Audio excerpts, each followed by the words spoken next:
పాపమును విడిచిపెట్టలేదా, శాపం నిన్ను తరుముకుంటూ వస్తుంది. నువ్వు చేసినవి ఎక్కడికి పోవండి. నువ్వు అనుకుంటావు అంతే, నువ్వు చేసినవి ఎక్కడికి పోవు. నువ్వేదైతే చేసావో, నువ్వేదైతే చెప్పండి నెరవేర్చావో, నువ్వు ఎలాగైతే బ్రతుకుతున్నావో దానికి తగిన శిక్ష దేవుడు వేస్తాడు. వాని క్రియల చొప్పున దేవుడు తీర్పు తీరుస్తాడండి. నువ్వేం చేసావో, నువ్వేం మాట్లాడావో, నువ్వు ఎలా మాట్లాడుతున్నావు, నువ్వు ఎలా జీవిస్తున్నావో, ఇదంతా ప్రభు తన ఉన్నతమైన దృష్టిలో పెడుతుంది. దేవుని శిక్ష నుంచి మనం తప్పించుకోలేం.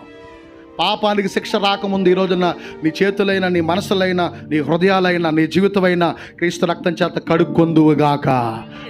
పాపానికి శిక్ష ఒక్కటే బైబిల్ చెప్తుంది. కయ్యను అంటాడు అది భరించలేనిదే. ఎందుకు దానిలోకి వెళ్ళిపోతావు? నువ్వు దానిలో పడిపోతావు. తెలిసి ఎందుకు పాపాలు చేస్తావు? తెలిసి దోషిగా ఎందుకు చెప్పండి జీవిస్తావు? తెలిసి ఎందుకు చెడు నడత నడుస్తావు? తెలిసి దేవునికి అయిష్టమైన క్రియలు కార్యాలు ఎందుకు చేస్తావు? పాపం ద్వారా వచ్చేది